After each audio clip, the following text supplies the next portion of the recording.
Self-doubt for empaths often stems from a need for external validation. When you are really attuned to the needs of others, you kind of start to seek their approval or their appreciation to feel validated in yourself. And this is a huge problem because now we're constantly looking outside of ourselves for this, and then we can lose sight of our own worth because now it's subject to someone else's thoughts about us. But today, we're going to take a closer look at how this plays out, how you can begin to move past it. So let me start with an example. Let's say you put together a big project at work, you created something beautiful in your personal life that you're really proud of.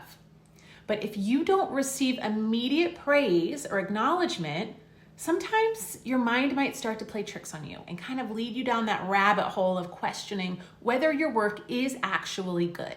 And this is where that cycle of self-doubt starts.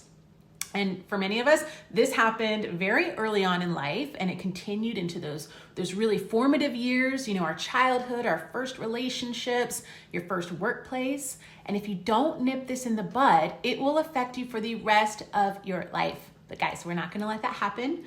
Before we can change this though, we need to understand why this happens for us. Empaths, as you know if you're watching this, right, we tend to internalize other people's emotions. So if someone's upset or disappointed, it's really easy to take that personally. And then we feel like we're not doing enough, we're not contributing enough to that situation. But our value isn't tied to other people's emotions. Our worthiness is completely separate from whether or not someone else recognizes it in that moment. So we do have to remind ourselves that our stuff, our energy, our feelings, our value, our worth is completely unattached to their stuff.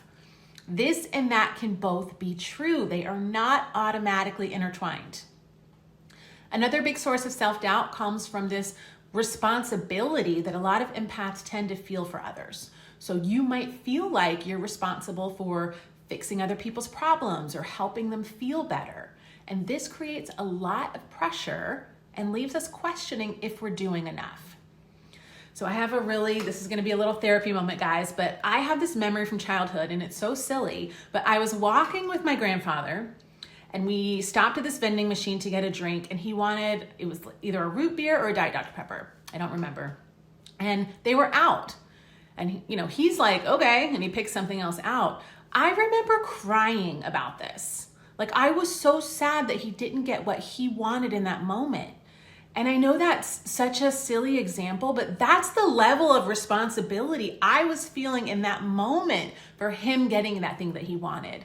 So imagine that same kid in her first workplace and multiply that reaction of not getting a soda, multiply that or consider that in all of the problems that will come up in a workplace. So these are the things that a lot of my fellow sensitive people out there, these are things we're dealing with day in and day out in the workplace. And unless you are this person, you would never understand why someone would be that emotional about things or that emotionally invested in things. But this is real, guys. It starts very early on and it carries with us through the rest of our life if we don't recognize it and do everything we can to protect our energy. This sense of responsibility you might feel can be very draining. And then when things don't turn out as expected, you might internalize that as a personal failure. You might even wonder, if I could just do more, I'd be able to help them. But in the same way that we can't control outcomes, we also cannot control others' emotions. And it's really important to accept that. You cannot fix everything. So by acknowledging that your role is to offer support, not to take on the entire weight of someone else's issues, you can release some of that pressure for yourself. Guys, it's really about recognizing your limits and understanding that helping others does not always have to mean sacrificing your own peace, right? So I'd like to give you a little homework. Maybe just reflect on the responsibility that you feel for others, because that really is the root problem. That's a huge source of our feelings of self-doubt. So think of a recent situation where you took on some level of responsibility for someone else's pain or their problems. This could be at work, it could be with a friend in your family. I want you to write down what happened, how you felt about it, and then what you did to help. And then looking back at that, I want you to be really honest with yourself. You know, what parts of the situation were within your control, and then what parts weren't? So then looking at that list from this objective viewpoint, kind of an outsider's perspective, what's one thing you could have done differently to have released some of that responsibility?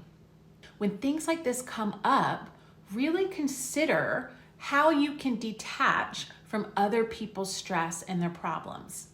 And this doesn't mean, that we're not helpful or that, hey, it's not my problem. That's not what that means. But make sure that you're not overstepping and like inserting yourself into their problem, because now we've got two people with a really big problem. We want to remain in a place where we can hold space for them, help and support them in whatever way we can without completely draining our own energy. Because now we're compromising our energy, our peace, to try to give them some peace or raise their energy. So we need to find that really happy medium where we can be supportive without letting it impact ourselves. Okay, in the next video, we are diving into imposter syndrome. I know you've experienced it, and why empaths are especially vulnerable to feeling like we don't belong or that we're a fraud. You don't want to miss this, guys, so be sure to subscribe and join me in this next step in our journey of confidence and releasing self-doubt.